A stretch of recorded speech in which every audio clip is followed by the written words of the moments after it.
Today, with the first pick, we're wrapping up summer scouting with linebackers and defensive backs. I'm Ryan Wilson. That's Rick Spielman.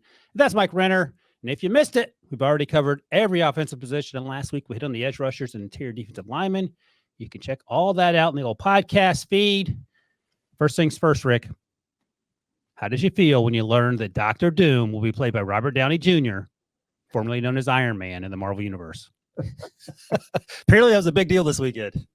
Yeah, no, I'm sorry. I missed that news. I was actually trying to be a Olympic fan and watching all the sports that you never get to see. Like, I'm fascinated with badminton right now. Okay. I watched the men's basketball team yesterday and watched the gymnastics and all that stuff. But watching some of these other sports you never get to see, badminton is just a fascinating game to me. I don't watch a lot of the Olympics. I did watch some of the women's gymnastics yesterday. My wife was watching it. Are the U.S. any good in badminton? American, you got to watch the Olympics. I mean, I told you I was outside beating up my 12-year-old in pickleball. Is badminton any good in the U.S. version? I don't know. I haven't seen them yet. Oh, okay. I've just seen all these other teams, and it's a version a little bit of pickleball, except these people reaction is just incredible. How do you hit a bird or whatever the hell they use or what? Shuttlecock. A what? Shuttlecock. It's not called a bird? I don't think so, unless they change the name from fourth grade PE. Mike, any fascinating weekends? Oh, Mike, if you notice, Mike's upgraded his backdrop. He's moved from penthouse to mansion. I don't know where he's going to move to next, Rick, but he's making his way south. Do you have a chance to watch the Olympics, Mike, while you were traveling? I watched a little. I did watch some of the gymnastics, but mainly I was back in my place, traveling. I'm not halfway. I'm in Orlando right now. It's my parents' place, and now I'm moving down to Fort Lauderdale next week. So very excited. It's amazing the background gets improved. I can't wait to see what's it going to look like. Luxury condo that he's probably going to be living that overlooks the Atlantic Ocean next time. I do have an ocean view, so we'll see. See, look at that. Maybe I'll get that in the background. He's got an ocean view. All right. Well, I'm in my basement, so we all have our crosses to bear. All right, let's get to it. Enough with the Marvel talk. So I guess you're okay with Dr. Doom. Apparently that was an earth-shattering revelation. All right, Rick. Episode 170. How many days to the 2025 NFL draft? Wow. Right? It's coming up on us really fast. It's moving. Mike, did you know that there are 267 days left until the 2025 NFL draft? I did not. It actually feels higher for some reason than give it time. Last time. I don't know. Give it time. Just keep chipping away. Oh, well, last time Rick was busting your balls because you showed up late. So this probably, at least right you had the time today. Yeah, he was on time today. Say that on air. Yeah, I was wondering as the words escaped my mouth. I'll let Harry check that out, or as I've taken to call it, and producer Charlie. I don't know where that came from. All right, let's go. We've each separately ranked our top 5 linebackers and defensive backs in this 2025 class, and we'll combine our list for one big overall ranking. And of course, we'll have some comps and draft ranges because that's what we do. And let's start with the old linebackers. All right, Harry, let's look at the top 5 of each of us individually. Rick and I sort of cheated because we have Abdul Carter on the list. Mike wisely talked about Abdul Carter last week because Abdul Carter out of Penn State is moving positions from off-ball linebacker to edge rusher. But we'll talk about him here so Rick and I can add to the conversation. So Rick has Abdul Carter first, Harold Perkins out of LSU, number 2, Barrett Carter out of Clemson, number 3, Danny Stutsman out of Oklahoma, number 4, and then Smael Mondon Jr. out of Georgia at number 5. And a couple of these names are familiar, Rick, because we talked about them last year, and I'll mention that list in a second. Mike had Harold Perkins Jr., number 1, as did I. Then Mike had Barrett Carter, Danny Stutsman, Sonny Styles, taking a page out of the Rick Spielman book. You zigged when he zagged, Rick. He put Ohio State down here. You didn't even put one on here. And then Jamon Dumas Johnson out of Kentucky. And I had Harold Perkins, Abdul Carter, Danny Stutsman, Smael Mondon, and Barrett Carter. And we'll see how closely we have these guys ranked. I had them pretty bunched together. Quickly, last year, Rick, here's what we talked about. Jeremiah Trotter and Barrett Carter were tied for first, both on Clemson at the time. Tommy Eichenberg, there's your Ohio State reference. Smael Mondon, Cedric Gray. And 2 of these guys returned. Trotter went in the 5th round. Eichenberg actually went a few picks before Jeremiah in the 5th round. and Cedric Gray went the earliest among the guys we talked about. He went in round 4. Another name we mentioned but we didn't talk about was Curtis Jacobs out of Penn State. He felt like a version of the Penn State linebackers in recent years, incredibly athletic, but not necessarily showing up on the field. He went undrafted. He's currently in Kansas City trying to make a roster. All right. Let's start at the top. What's the aggregate with the first pick? There it is. Look at Harry. He's on it. Harold Perkins Jr. takes the number 1 spot. Me and Mike had him first. Mike, I'll let you start. What are your thoughts on Harold Perkins? He is unique athlete. He's 6'1", 220, but truly his best reps come as pass rusher. And so that's something that's going to have to get squared in terms of his NFL projection at some point, because that's way too small to really play that position full time. But that really is where he looks the most special. Like, he has a number of moves in his repertoire. He has the bend to get around the edge on offensive tackles routinely, and he can fly. I mean, the guy really is probably a low 4.4 type of linebacker, just has insane range. So kind of only adjusting to really that off-ball position. Like, he's really not a true off-ball linebacker just yet, but the athlete that this guy is, what he could be, and just the versatility he brings to the table at that size with those traits, that's why I have him at number 1 on my list. So he plays a lot of overhang, a lot of 9 technique. He can play off ball. He even plays some of the slot. I thought he was really athletic in coverage. Sort of to Mike's point about the athleticism. Despite the size, I saw him win with his bull rush versus offensive tackles, forced a re-anchor. He works hard to get off these blocks and get and sort of pressure the pocket, move the pocket. The athleticism, the short area quickness, the twitch all jumped out to me, Rick. And I think he creates problems despite that 220-ish frame for bigger, slower offensive tackle types. So he doesn't feel like he doesn't look to me like he's 220 with the way he plays. No, except when he's in a stack and he has to take on blocks. That's where I had issues with him. This guy is a run and hit linebacker, free flowing. His production comes when he's got clean air. I call it clean air production, where he doesn't really have to take on too many people. That's where he struggled, in my opinion, just shedding and getting off blocks. But for as athletic he is, I saw him line up over the slot. I think he's going to be a 3-down linebacker because he's an athletic guy in coverage as well. His best attribute, though, that really popped off, I agree with both of you, is the pass rush coming off the edge. But how can you put a 6'1" or 6'2", 220-pound 9 technique out there? So that's going to be, interesting how defenses see this guy and how they're going to implement him into their scheme, because he can't line up and play a 9 technique down in, down out. So I think you're going to have to be creative with the way that you use this guy, but he does have unique speed and unique athletic ability. Who is can you think of a 225-ish 7 or 9 technique in the league that was successful off the top of your head? Nothing comes to mind. No. I'm trying to think. The kid out of Duke that was drafted 4 or 5 years ago, did they move him to off ball? Like, there's Chris Rump. He still rushes, but he's just a spot pass rusher. Right, I mean, I think Von Miller has said he's played in the 230s, low 230s at times over the course of his career. And I think that's like your best bet, is that he gets into that range and just is explosive enough to do it, right? I think he's unique enough that if anyone could, it's the guy that's, maybe right around the 4.3s at that size. All right. Worth pointing out, Harold Perkins is a third-year junior, and again, 6'1"-ish, 220-ish.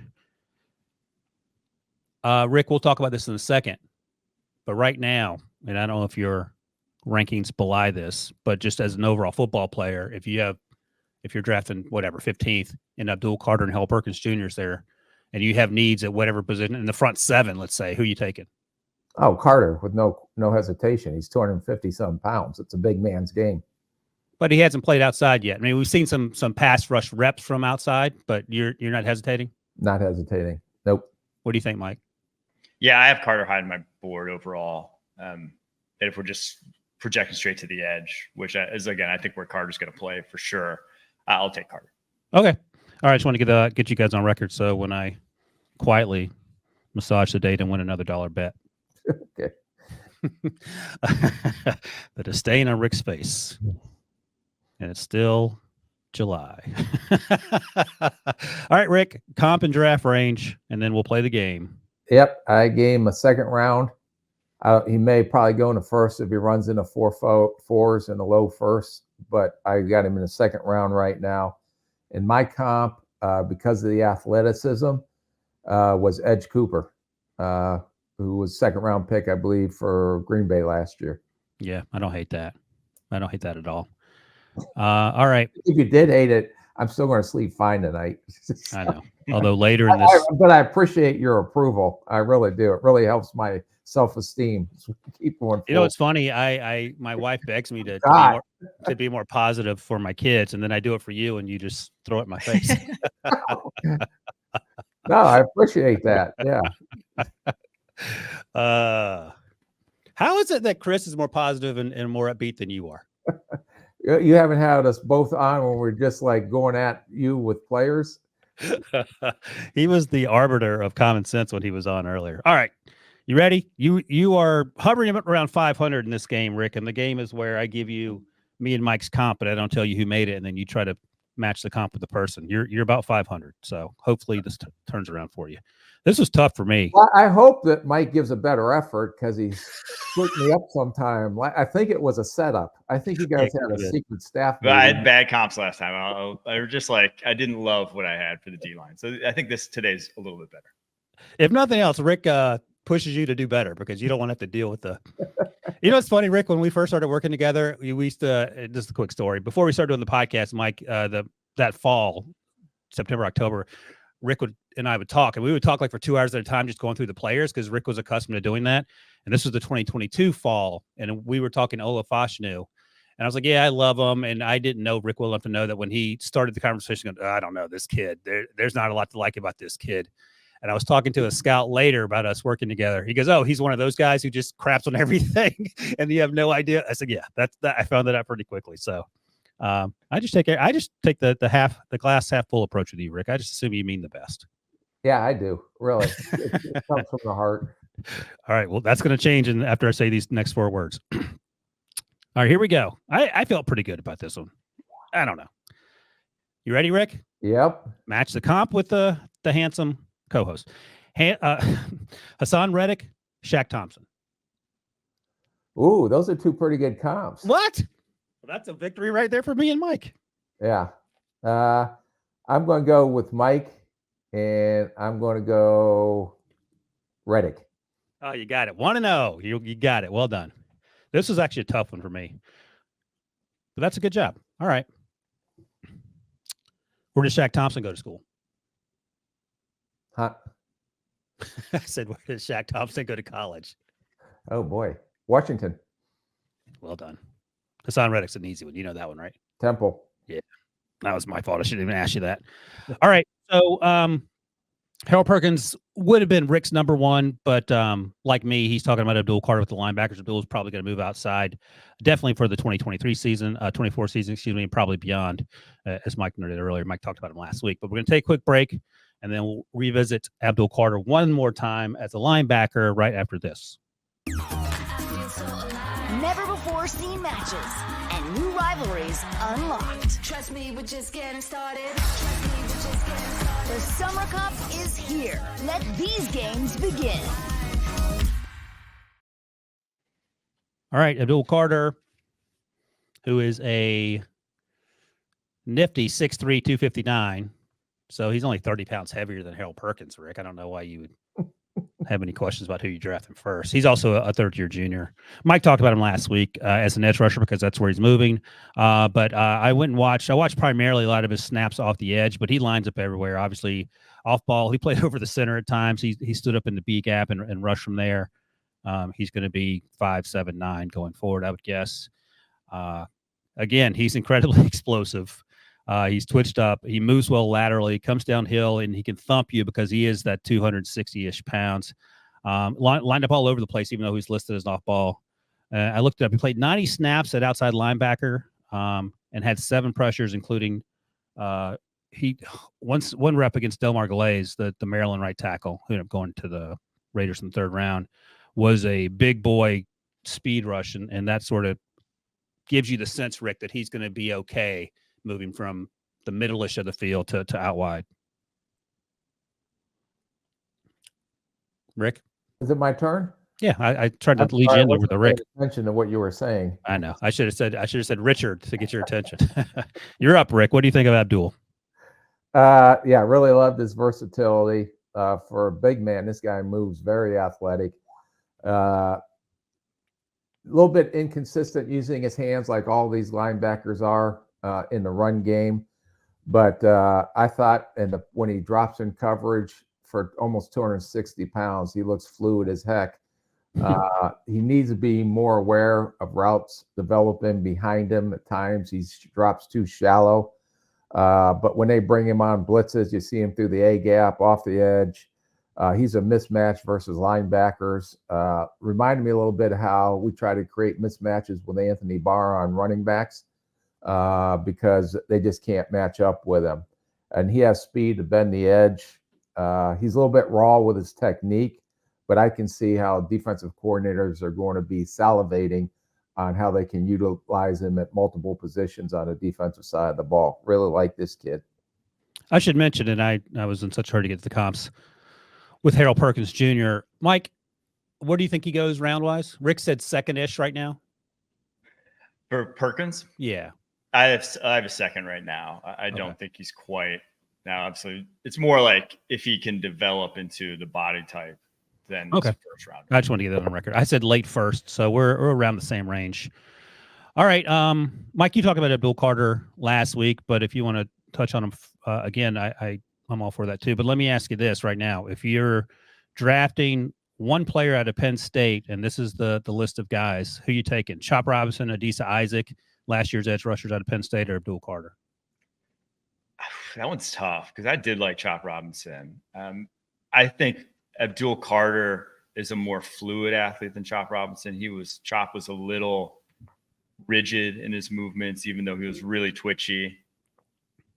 It's tough because I think Chop was probably the better pass rusher like last year, but I think Abdul Carter has maybe a little more projectable tool. So give me Abdul Carter. I say he probably ends up going higher in the draft when it's all said and done. Who are you taking, Rick? Oh, no question, Abdul Carter, because he can do more things than Chop Robinson. So, I mean, you don't see Chop Robinson lining up at different positions doing the same thing Abdul Carter did. So, but he does one thing very well. Who, Chop? Yeah.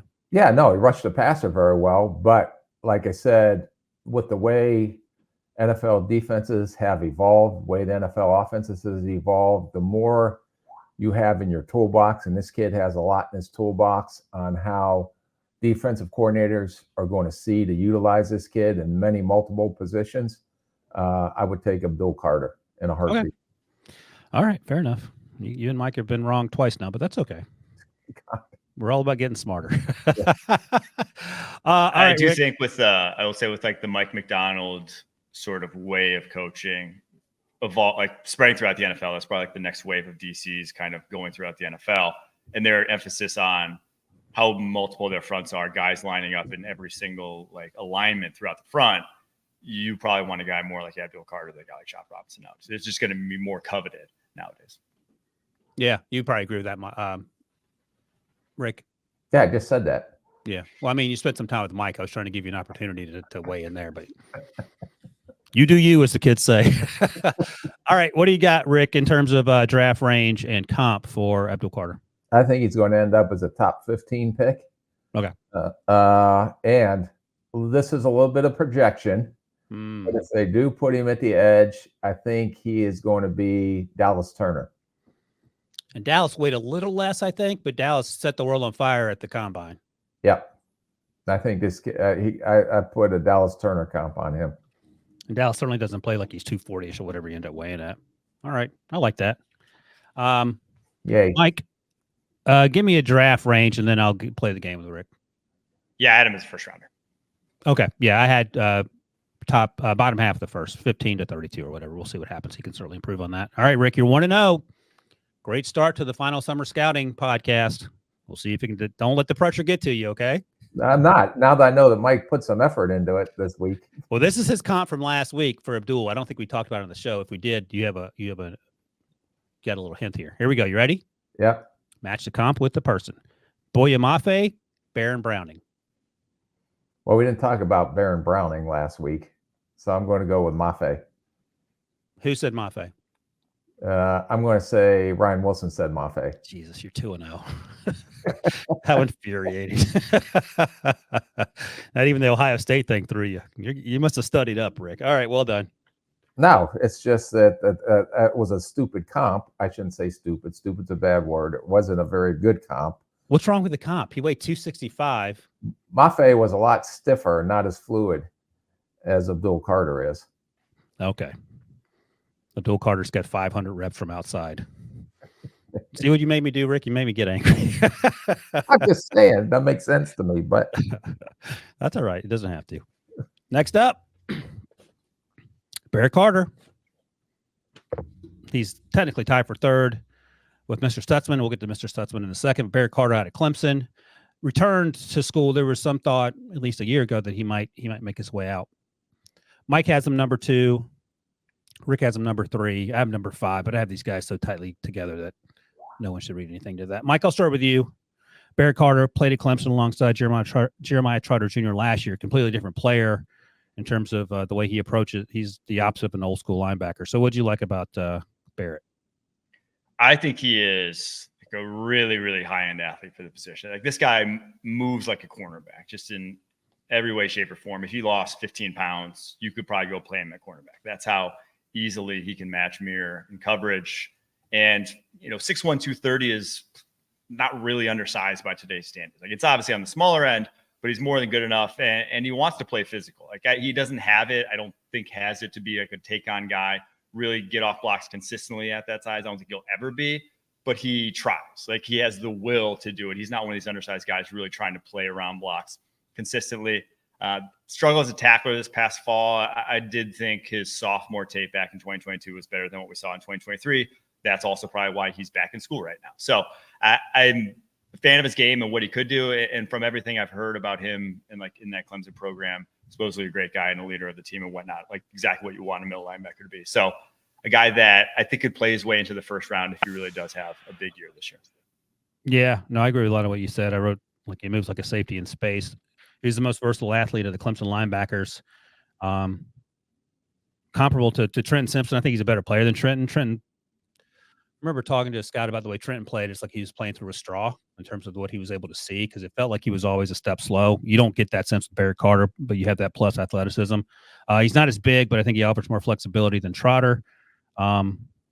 I don't know how he compares to Isaiah Simmons, but I think he's a better player than Isaiah Simmons. Isaiah was pretty special coming out, but things have sort of changed for him as he's trying to refine his way.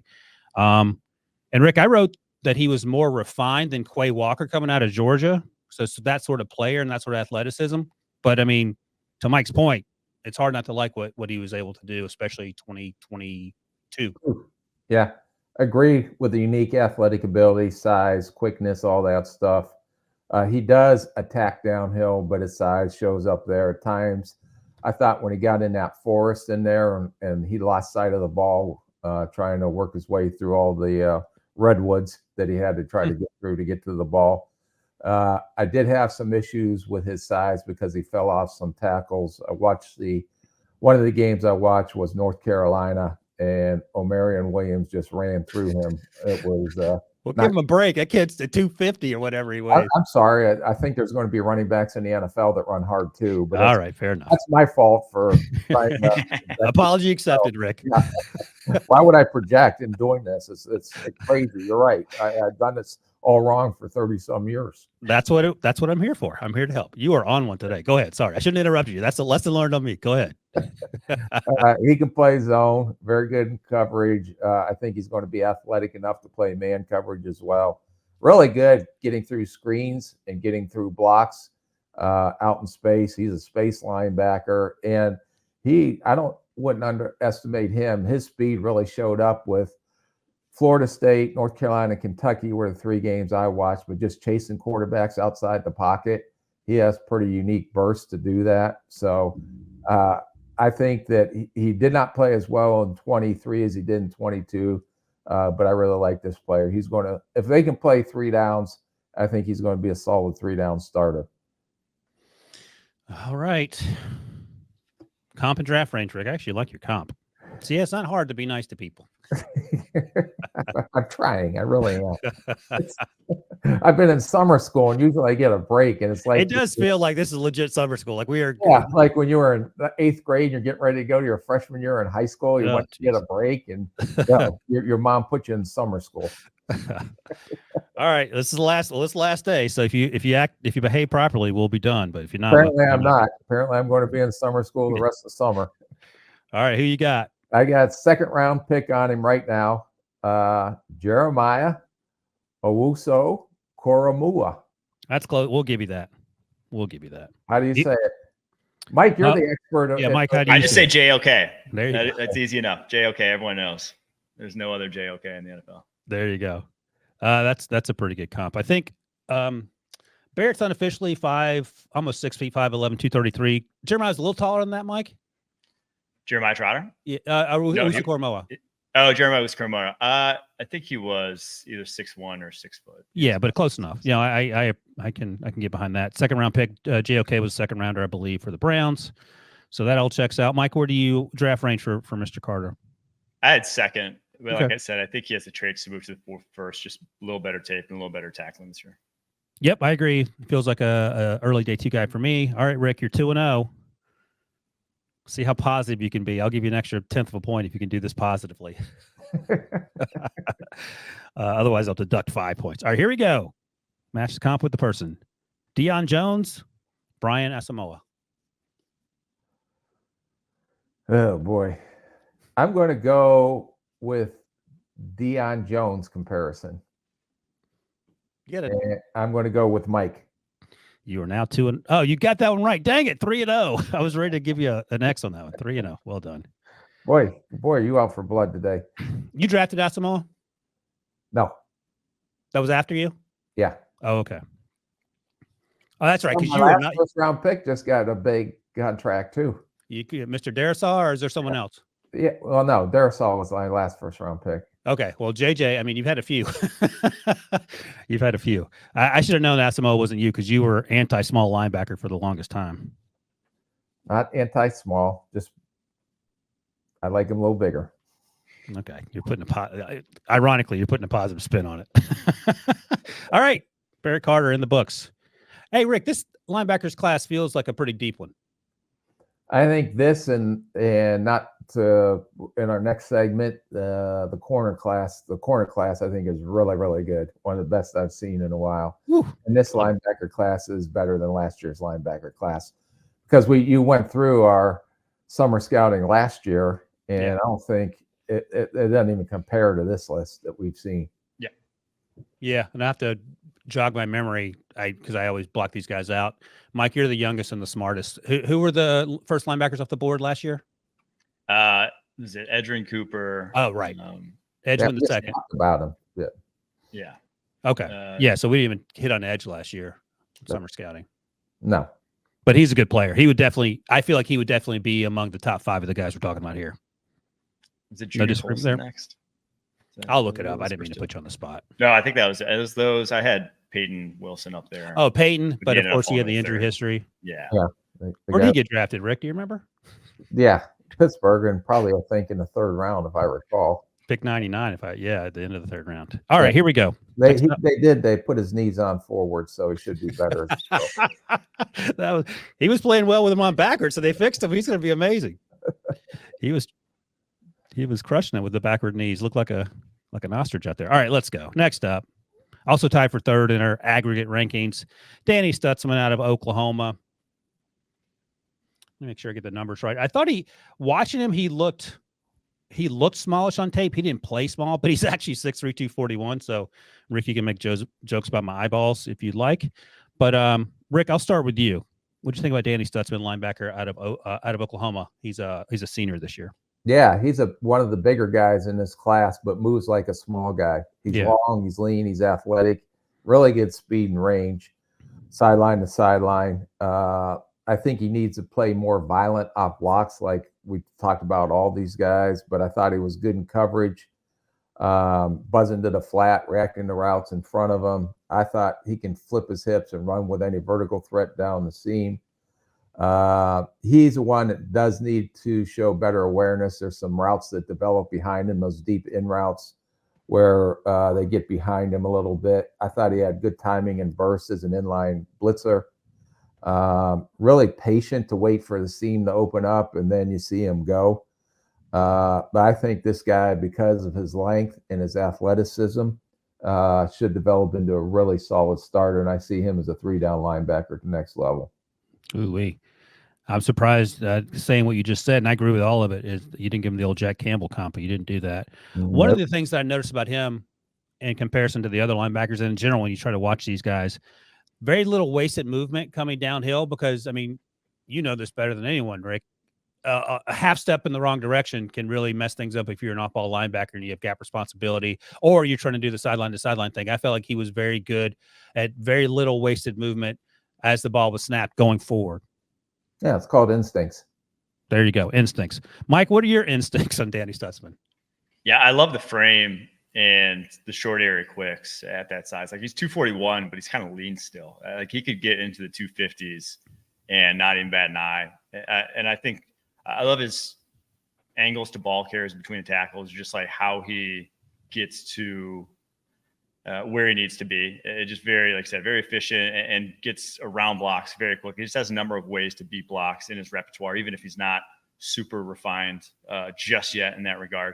And I think he's willing to stick his nose in it, but he's definitely more of a downhill, play stuff in front of him kind of guy at the moment. But so a big fan of his game, though. I think he could, you know, seeing his progression already in his career, like if he keeps taking another step, I think he could be in the mix for, I guess, like from the other, maybe not in the mix for like Harold Perkins, Abdul Carter, because they're pass rushers, but top true off-ball linebacker in this class.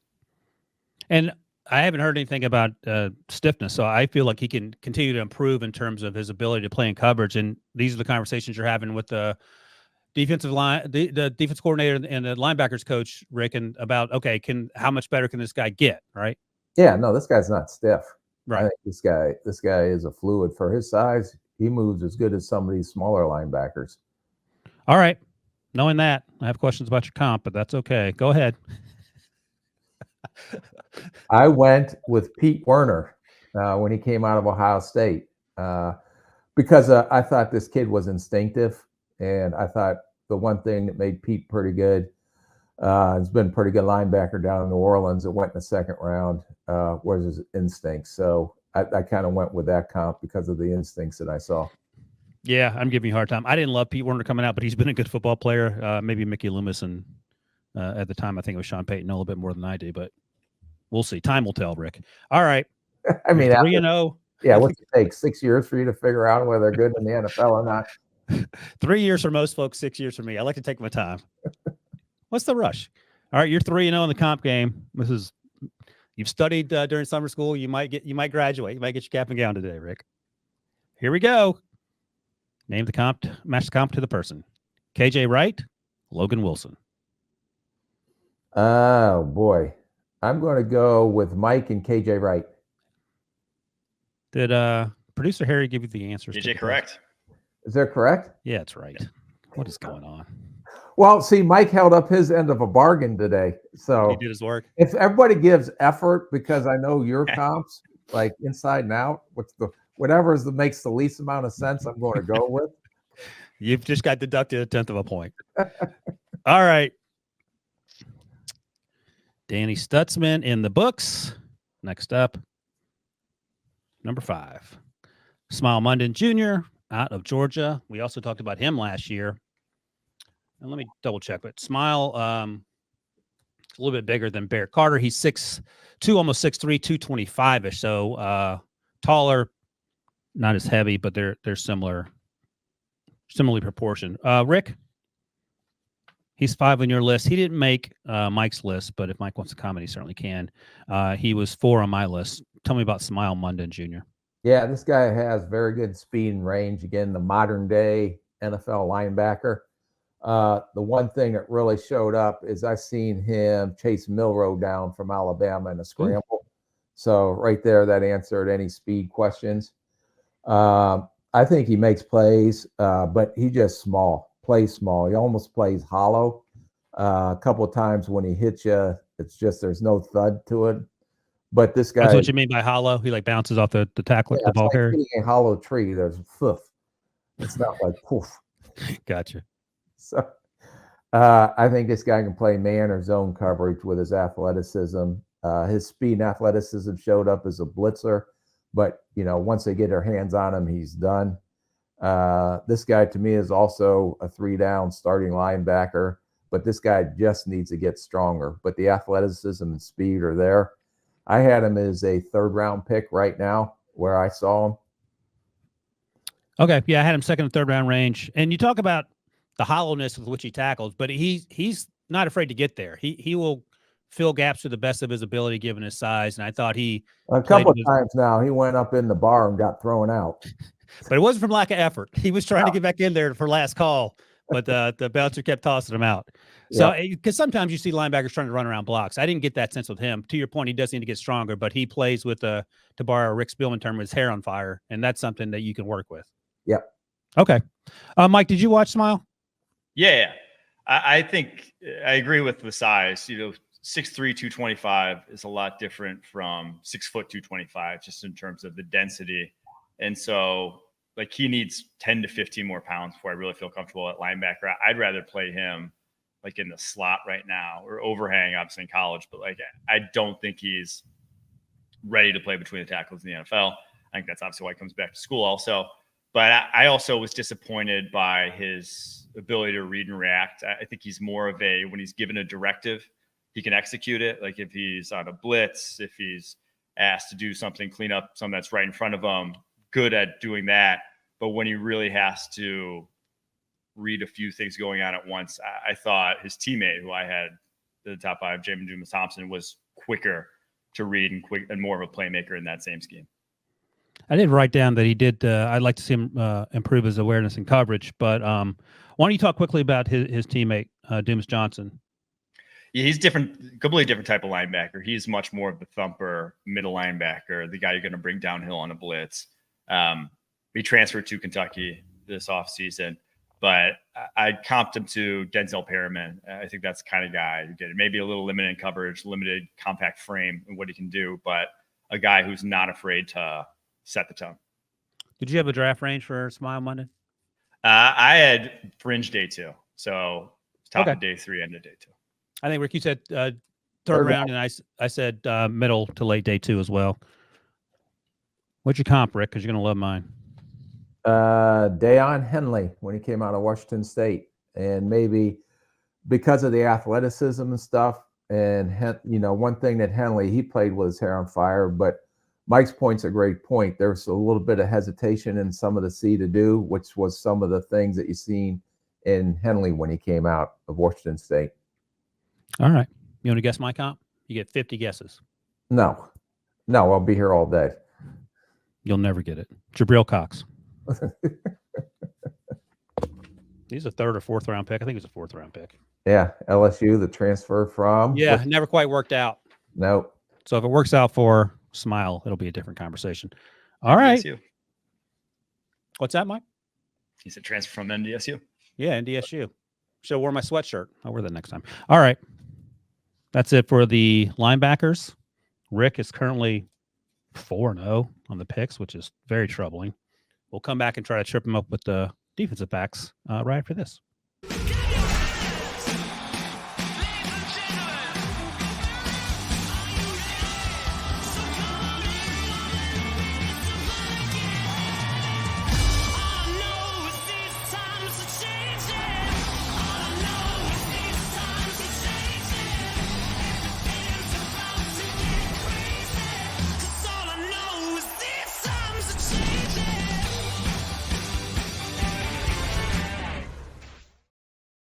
All right, cornerbacks and safeties.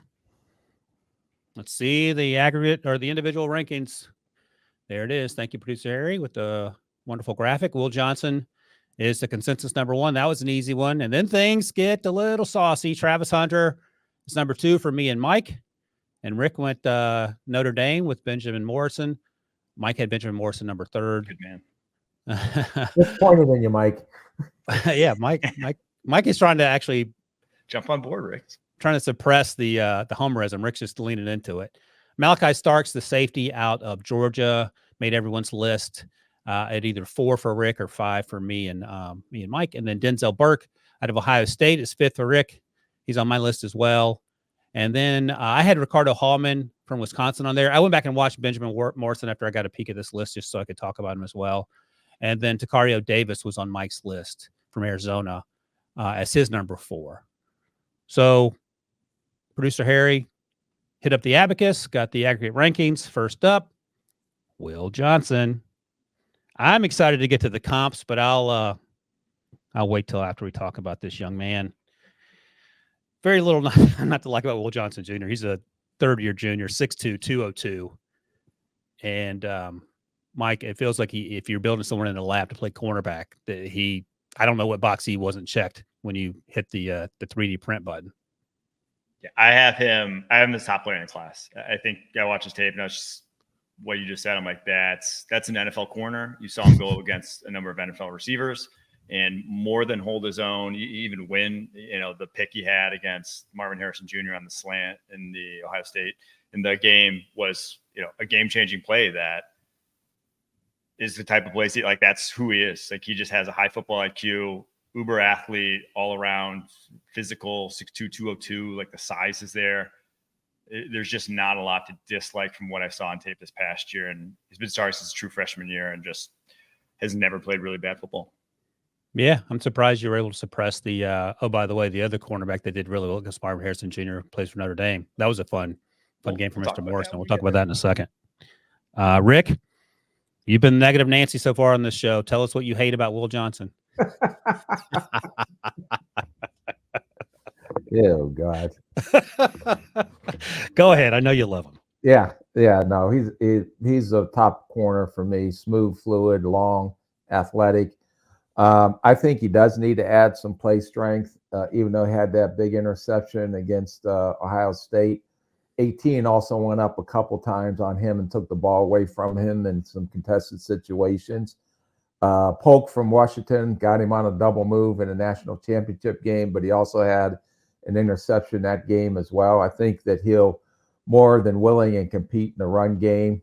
He does use his hands to get off blocks and try to secure the edge.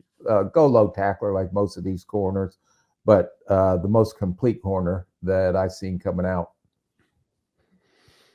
All right. So last year, Quinyon Mitchell was the first cornerback taken. And then it was Terry and Arnold and then Nate Wiggins. Is Will Johnson getting drafted ahead of these guys? Oh, God, yeah. Okay. Yeah. All I'm right. sorry, Mike. I didn't put words in your mouth, but say yes. I think there's the 4 corners I had, I would probably take above cornerback 1 in last year's class. You would take him CB1? Yeah. At least the top 3 in this class are all I would take above any of the corners in last year's class. Okay. I just wanted to get something for people to compare that to. All right, Rick. This might be the most fun comp we're going to do here. So let's start with you. Comp and draft. I have him as a top 10 pick. And I went with, because of the length and athleticism, I'll think he is more physical. But I went with Christian Gonzalez when he came out. And there are questions about Christian's toughness, and then he allayed all those concerns in the first few months he was healthy in New England. If he plays like that, that's a win. Yeah. Because Christian, I think he slipped a little bit. The Patriots ended up drafting him when they traded down to allow the Steelers to draft up over the Jets. We've had that conversation. But yeah, I don't hate that. And by the way, I should mention quickly the cornerbacks we talked about last year, Rick. This is a wild list. Kool-Aid McKinstry, that's not surprising. We knew he was going to be CB1 12 months ago going into the season. He ended up going in the second round to the Saints.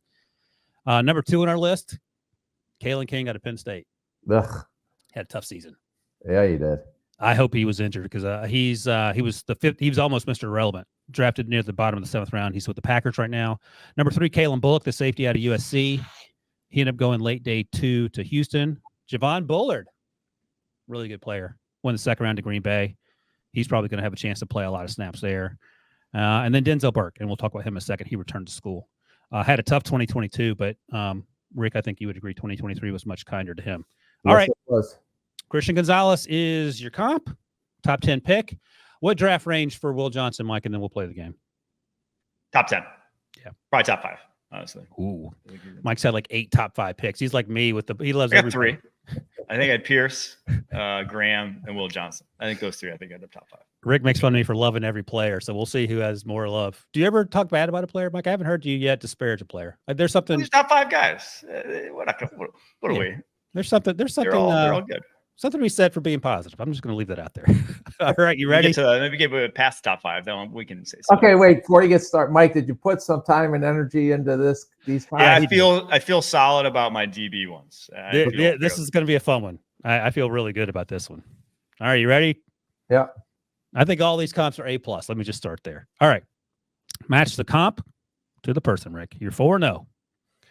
Patrick Surtain, Patrick Peterson.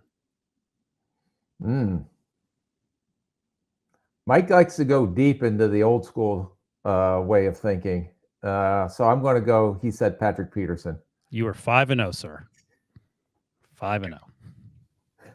That's pattern recognition right there. Quick pattern recognition. He's got it. That's 30 years of scouting right there. Look at that. Your back pedal was sharp and on point. Came out of the break well. All right. Golly, this is you're passing summer today. You're passing summer school. I'm failing. I'm gonna have to repeat summer school. Can't trip you up. All right, next up, Travis Hunter. And Rick, you had him third. Me and Mike had him second. And last week you hinted that he may not be all unicorns and rainbows in his game. You want to talk a little bit about what you think about Travis Hunter? Yeah, no, maybe the most unique athlete that's come out in a long time. There's no question about that. He is a little bit, I don't want to call him gunslinger. He plays with some savvy, but so undisciplined. But when he's honed in, he has the most unique ball skills out of any of these corners we're going to talk, probably because of his receiving skills. Some of the interceptions that he made in the TCU game and the Arizona game were incredible. But this guy is the most unique athlete. It'll be interesting, the discussions that come out. Now, this guy played like over 100 snaps in every game he's played. So I got to give him a little bit of slack for maybe pulling up on some run support issues at times. And who his coach is too, by the way. Yeah. He got a little Dion in him. But I just thought he was really undisciplined with his technique. And it looks like he's out there playing street ball at times, but he's just a better athlete than everybody. Right. And if you put him in the I got this cat category, he's going to shut a guy down. But I watched that Stanford game, which was actually absolutely fascinating to watch because we didn't talk about him in our top 5 receivers, but that big receiver from Stanford, is it Alik? Manor. How do you say it, Mike? I've been saying Yumanor, but I think that's right. I heard the pronounced on the highlight of the play you're talking about, but I didn't remember. Okay, yeah, the big guy. Yes, he had.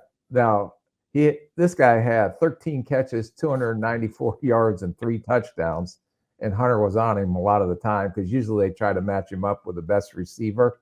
But then Hunter had 13 catches and 140 yards, and this guy played 157 snaps that game. It was like the most incredible thing I've ever seen. But unique athlete, can do whatever he wants to do. It's just where teams are going to play him at corner or they're going to play him at receiver, because it was pretty unique to watch him find open seams. And he's a pretty unique playmaker with the ball in his hand. He's just unrefined, just like as a corner, as a receiver.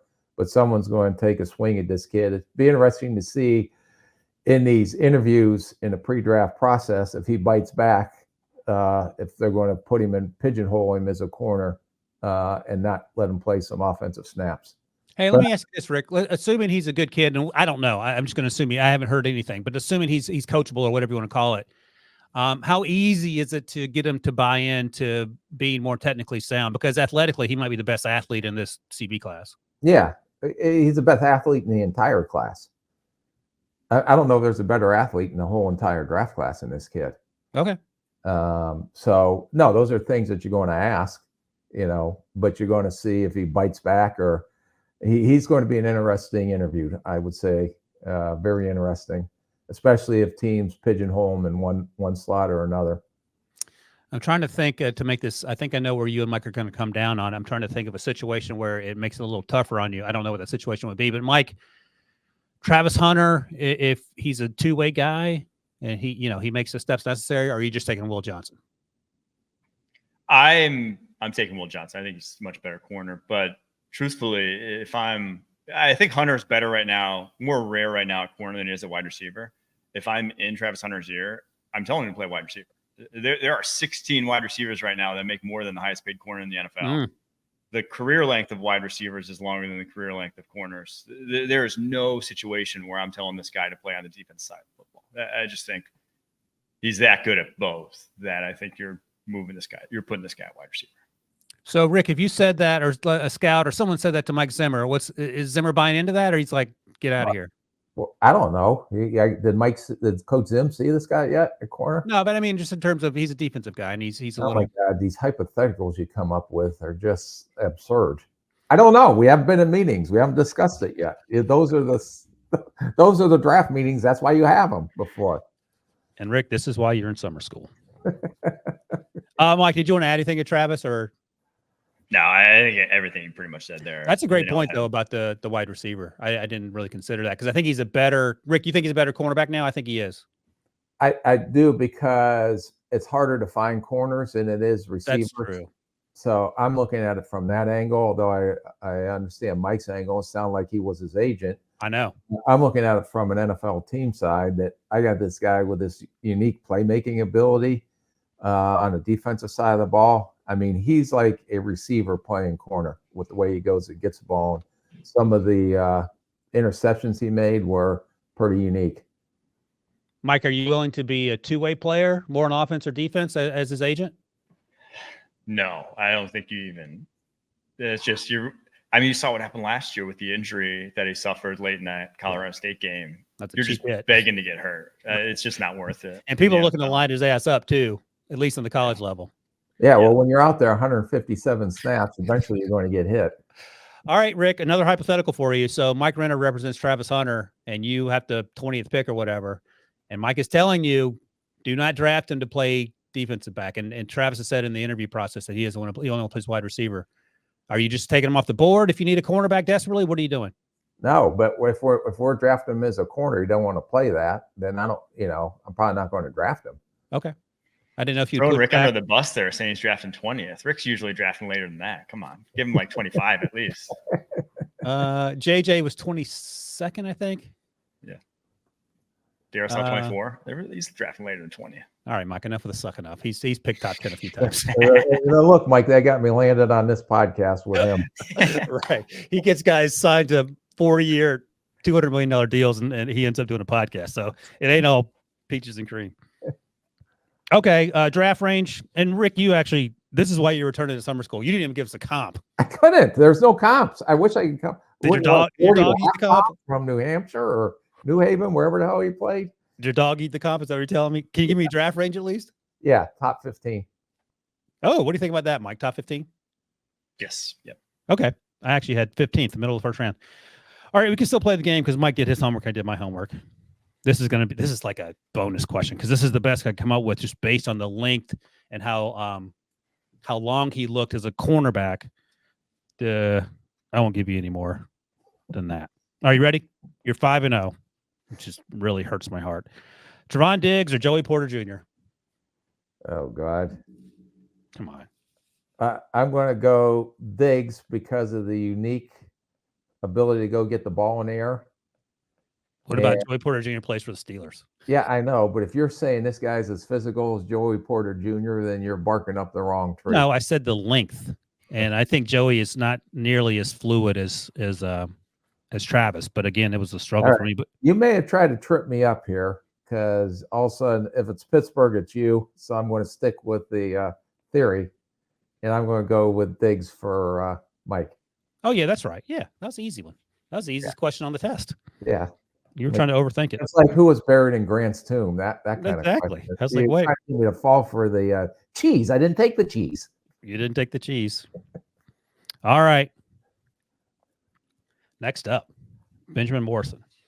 And after I saw you guys had him on your list, I didn't watch him initially. I went back and watched him. And hey, he's pretty good. Well, I was just trying to mix it up. I had a list of guys that are in draft ranges. So, and I thought we had enough Notre Dame love on this podcast, but I was wrong.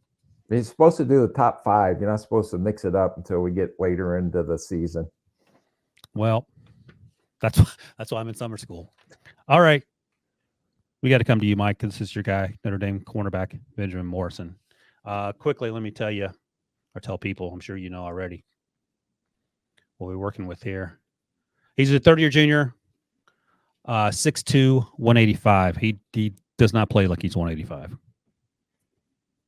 Yeah, he plays above his weight class. He's very competitive on the outside. Like, he'll go toe-to-toe. They line him up and press a ton, and he doesn't see an inch. Like I said, at 186, I'm not worried about that weight whatsoever. Really a good knack for finding the football. Like 7 picks in 2 seasons, 10 pass breakups. Such good feet. I mean, he's just an easy projection because he moves so efficiently on the outside. Like, he's just not going to – you just don't really see him tripping. You don't really see him stumbling out of his breaks, out of his hip swivels, that sort of thing. Like, it's just all easy for him moving around the football field. I do think he needs to improve as a tackler, filling in the run game. That's not really his strong suit at the moment, but his pure man ability on the outside is easy plug and play in the NFL. He'll get there. And I think he's going to be he's a pretty safe bet to be a first rounder next year. I misspoke, Rick. He's 6 feet, 185, not 6'2". So he's 2 inches shorter, but still he plays bigger and taller. I mentioned the Ohio State game earlier, so I went back and checked the exact matchup with Marvin Harrison Jr.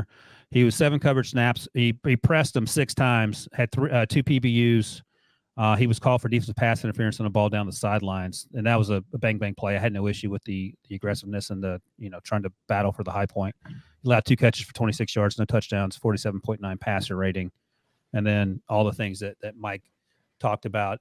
A lot of times when I watched him, it felt like Notre Dame felt quite comfortable shifting the coverage, the help coverage away from him, the safety, because they knew that he was very good one-on-one, and that feels like something that probably translates to the next level.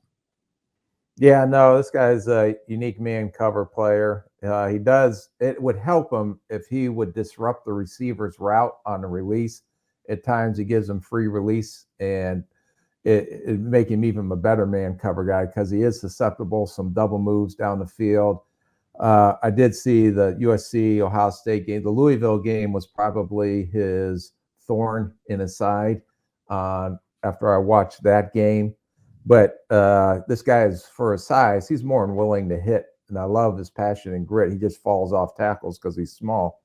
But I think this guy can play either inside or outside at the next level. Day 1 starter, just needs to get a little stronger and be a little bit more patient versus double moves. But love his grit and passion that he plays with. He had, just charting him, out of all the guys we talked about, he got his hands on more balls than any corner I've seen. And that translates. I say that. I laugh when I say that because I said that about Emmanuel Forbes coming out. I said, yeah, it translates to the ball production. And he's not 165. This guy's 20 pounds heavier. He's gained 15 pounds, Rick. I saw that yesterday. Well, did you see he gained 15 pounds to 173? Oh, so he was 158 last year. Oh, no. I didn't read the rest of the sentence. I was like, yeah. So he's 173. All right. Well, Rick loved him. He was talking about him long before anyone else, if I recall correctly. All right, Rick. Comp and draft range for Benjamin Morrison. Yeah, I think this guy's going to end up in the top 15 as well. Okay. Let me stop you. I know what your comp is, but in terms of the players drafted first last year, Quinyon, Terrion, and Nate Wiggins, you're taking Mr. Morrison before those 3? Yep. Yikes. I love it. All right, go ahead. Quinyon Mitchell, because Quinyon had a unique ability to knock passes down. And this kid, he knows how to play the ball in the air, which to me is an instinct, and I thought that was pretty unique. Is Benjamin running into the 4.3s, Mike? I think, yeah. I think probably high 4.3s. Okay. So. All right. Put down the Notre Dame crack pipe. Let's take a few steps back. Come on, guys. Corey, put the dollar bet thing, your little whatever thing. Fire it up, Harry. Sub 4.4, Benjamin Morrison. He's going to run below 4.4. Ryan, you're going with higher than 4.4. I'm going to go higher than 4.8. Let's just make it real. Okay, so you think he's going to run slower than 4.8? So they're sub 4.4, Harry. That's all that needs to happen for them to win their dollar. Anything north of 4.39 repeating, Mr. Wilson's the winner. He could run that fast. All these kids are running in sub 4.4, but just trying to give you guys a hard time, make you some money. All right, Quinyon Mitchell, don't hate it. All right, you're 6-0, Rick. You ready? Yep. Match the comp to the person. William Jackson, Denzel Ward. The Denzel Ward, Ohio State. Yeah. Yep. Oh no, that plays with Cleveland. Yep. Yeah. Who's the other one? William Jackson, drafted by the Bengals. Yeah. Yeah. I'm going to go off the limb here because this has been like shooting ducks in a barrel or shooting fish in a barrel, whatever the thing. Why are ducks in a barrel? I don't know. After you chop down the redwood tree, you throw the ducks in the barrel and you light them up. All right. I'm going to say that you went with Denzel Ward. Ryan Finally, a victory for me. I went old school with William Jackson. William Jackson is a particular thorn in my side because the Steelers are going to take him, and they got stuck. The Bengals took. I said, oh, you said William Jackson? I took William Jackson. Oh, yeah. Who I believe ran in the 4.3s, if I recall correctly, and he was a ball production guy. I wanted him in Pittsburgh, and the Bengals took him the pick before, so we got stuck with Artie Burns. So that hurts. All right, next up, Denzel Burke. A lot of Denzels. And Rick, I had him 3rd. You had him 5th. We've talked about him quite a bit in the last 12 months. He returned to school, obviously. You know him. I'll just say this, and we talked about this last year. 2022 tape was not good. 2023 tape was much better. So let's start there. You be talking about why that is? Injury? Anything else? yeah, he was banged up in 22, Okay. and he admitted he wasn't as consistent, but he found his passion for the game and stayed healthy. Although he missed Penn State and Rutgers last year with some injuries, but I think you've seen the better version of Burke, and then watching him move around in spring ball this year, I think this guy is going to be a riser as well. With all the talent they have on that defensive side of the ball. But I think this guy really can flip his hips and run. He's everything you want in a corner. He doesn't panic at the top of routes. He doesn't get as grabby as some of these other guys. I think he trusts his instincts. Very poised. He can close underneath routes. This guy will come up and hit you now. I thought he was one of the more aggressive corners the way he hit. Big hit in the Maryland game that I watched. He'll have some misses, but he's not going to shy away from contact. Michigan game, very good in coverage. Great play in the end zone to strip the receiver of the ball, but they counted it as a touchdown in that throw. It was a strip. I didn't think he tackled as well in the Michigan game, but I said he's going to be a top 5 corner in next year's draft. So I gave his kid a first-round grade. You like his demeanor when you talk to him? Yeah, great kid. Passes the Spielman test? Yes. It's funny. You're going to love this, Rick. I wrote this in my notes. Doesn't panic and gets his head around at the catch point. Yeah, so you must have cheated off my paper. That sounds about right. I thought he consistently stayed in phase on these vertical routes, and you talked about the physicality. I said controlled physicality is all over the tape when you watch him play. I thought he's really good at fighting through like picks on shallows and those mesh routes. Again, the physicality seems to stick out to me. Mike, I'm guessing you watched him probably? Yeah, so he didn't make my top 5, but I don't think that's any shame. All 5 of the guys I have in the top 5, I have as like top 20 players. So he would have been just outside of that. Probably if he had come out this past year, I think all the first round corners I would have had above him. So what was that? That was Wiggins, Arnold, and Quinyon. I think all 3 of those guys would have had above him, but then he would have been in that conversation for like cornerback 4 after that. So I love his ability to close underneath. I think he's maybe best truthfully in zone because of that. Like his flat foot breaks, his ability to come back downhill from his pedal was as good as I saw in this draft class, truly special in that regard. And so he can close that really short area in a hurry. And that's a special trait to have for a cornerback. So a fan of his game, just gets a little out of control sometimes when he does close underneath. Like he will fly up and kind of lose his form at times as a tackler. So a lot to like though in this game. Rick, you said first. I said second right now, but that can obviously change. You all right? Yeah. Sorry. You want me to go with my comp first, or did you have? Mike, did you have him as a first or second rounder? Me, I had a second round. Okay. Huh. There you go. I was gonna say you got. Dollar bet, Harry. Put that dollar thing you do.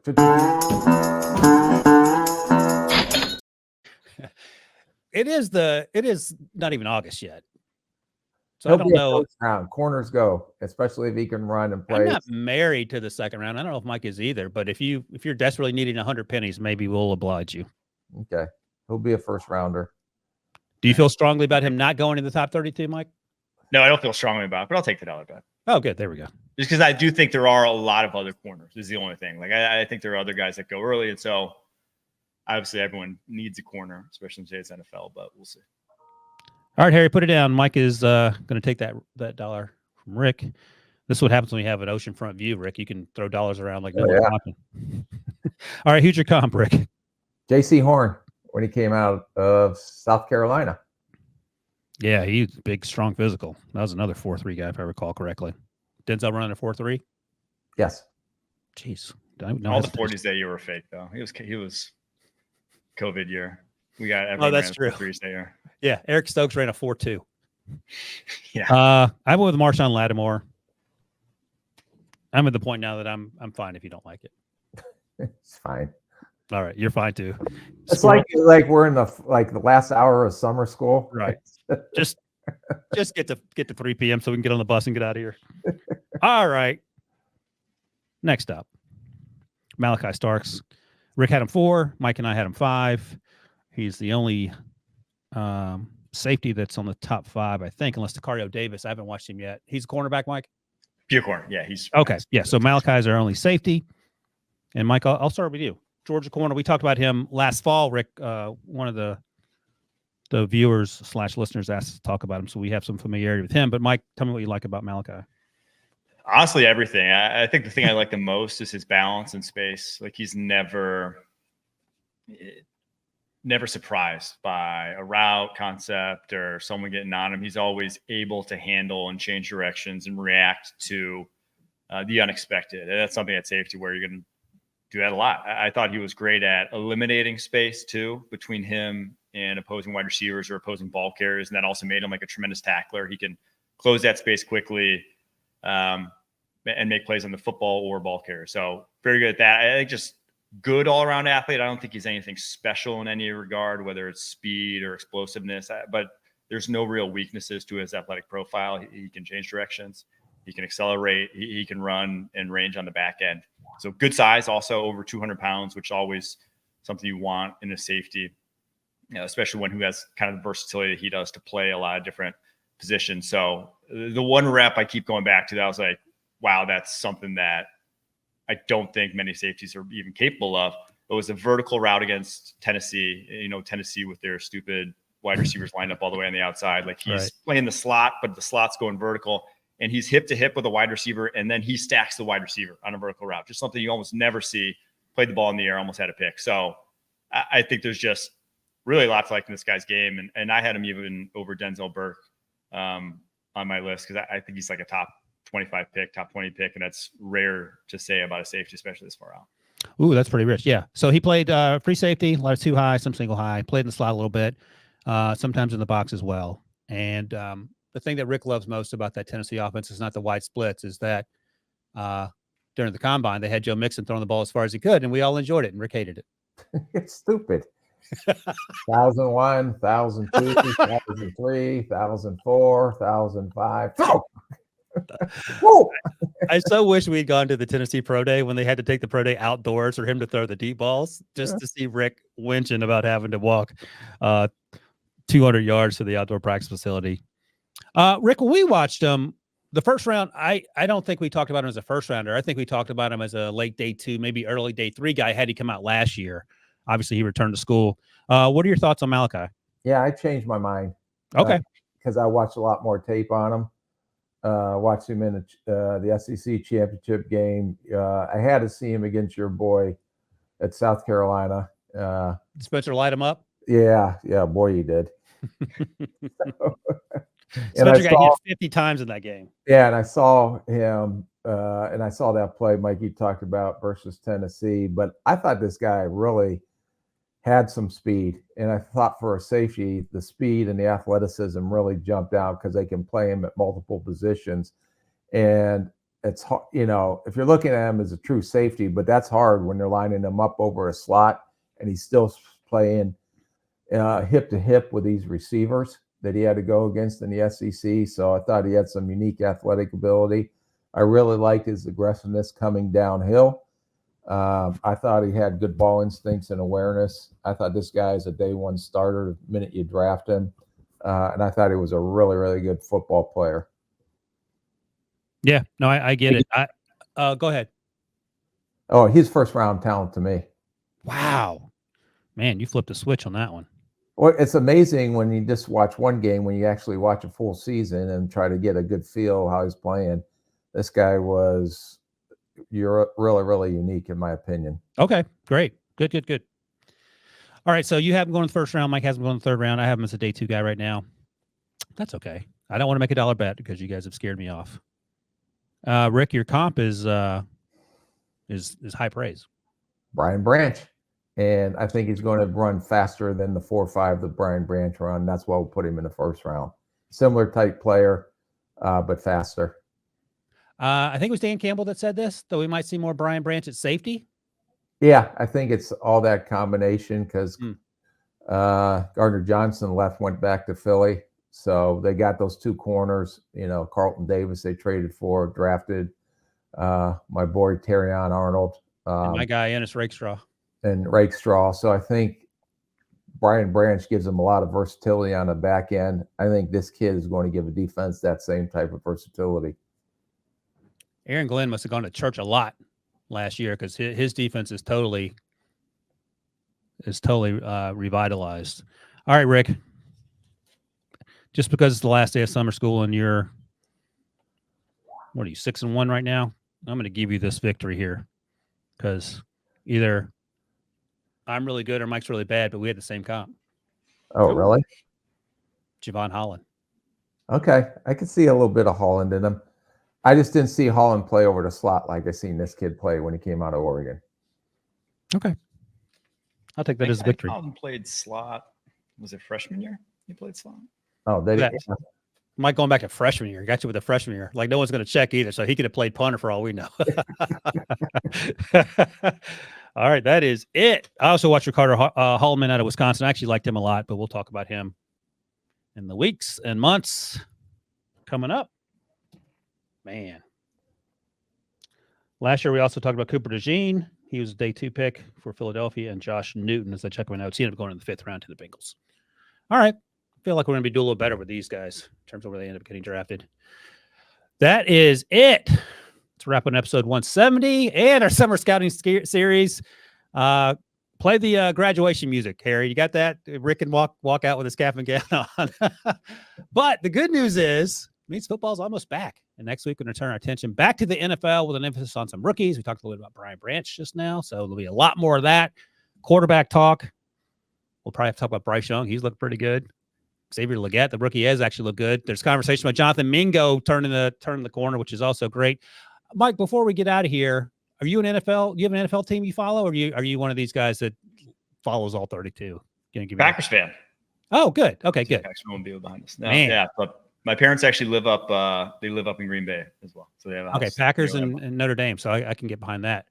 Rick, before we get out of here, did we get a certificate from Harry or anything? We don't. He's going to mail it to you.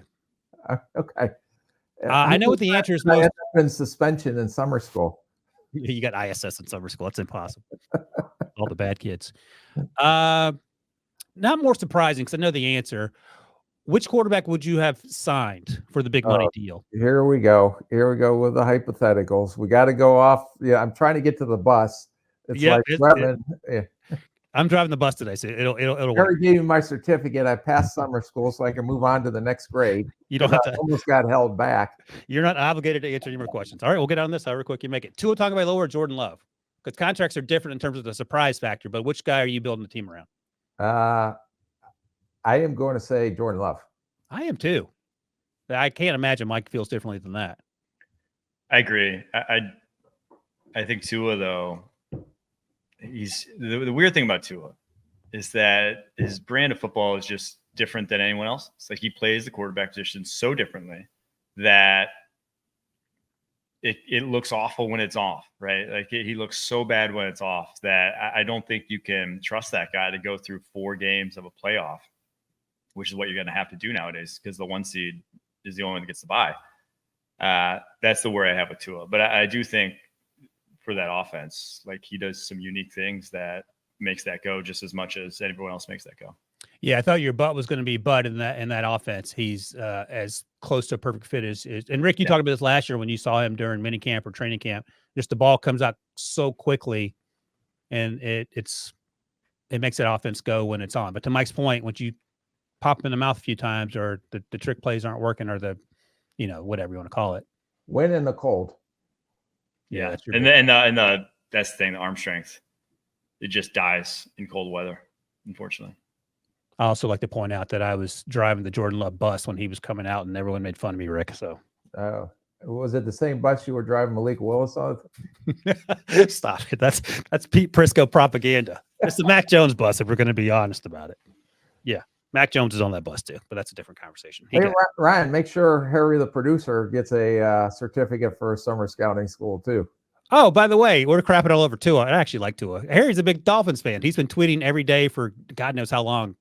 Today's a great day to pay Tua. And then Tua gets paid, and Mike comes on here and just dunks all over him. I was a Tua defender from the beginning. I thought he was I think Tua's. Yeah. I'm happy for Tua, and I think it's a good quarterback for that system. All right, that's it. Let's get out of here. Episode 170 in the books. Thanks to Mike for joining us for summer scouting. We'll be back next week to talk NFL, some of the rookies and young players. In the meantime, hope everyone has a great week.